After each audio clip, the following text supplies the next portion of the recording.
Hi, my name is Tammy and I'm here to talk to you today about a special occasion. I have many special occasions, but the one that really means the most to me is the day that I found out that I was pregnant with my child, my first and only child. So this is my audience and this is what they're going to be listening to today. Hey, I'm Charlie. Ricky. Terry. Mike. Kayla. Jen. To start off with, it was an experience when I first found out that I was pregnant.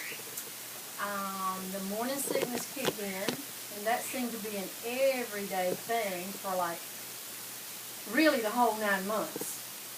I could go to McDonald's and just the smell of coffee would be like, "Ugh, get me out of here." So each visit to the doctor was an adventure because every time I went I had gained weight. So I'll never forget the day that we did the ultrasound.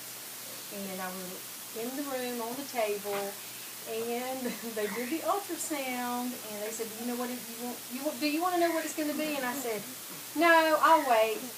Well, then the nurse found something wrong with the ultrasound, which freaked me out. So she had to go get the doctor, but it was nothing serious. So we got through that moment, and then the next adventure was when I was like 20 weeks. I went in premature labor.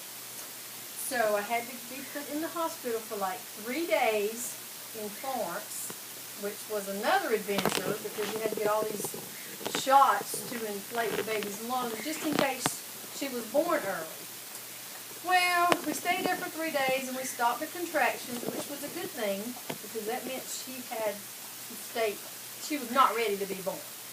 So then, as time went on, I was on bed rest. I was not allowed to clean house, cook, do anything, which meant my husband had to take on all those tasks, which was an adventure for him. So anyway, then the day came for my child, Kayla, to be born. It happened late one night, about 12:30 midnight.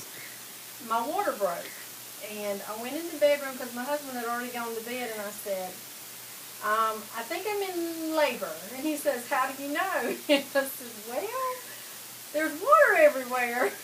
This being my first child, I wasn't really sure if that's what it was. So when he gets up and he runs around the house like a crazy man, not knowing what to do. So finally we get in the car and he's like, "Oh, I got to get your insurance card and I got to make sure the door's locked." So he ran back in the house to do all that. So make a long story short, we went to the hospital. And yes, they told me I was in labor. So then all the family was called up, and I think I was in labor for like 8 or 9 hours. After I pushed for 8 or 9 hours, we realized that Kayla could not be born. So then the next thing was we had to have a C-section. And I was like, "Oh no, what's that? This is my first child." So the doctor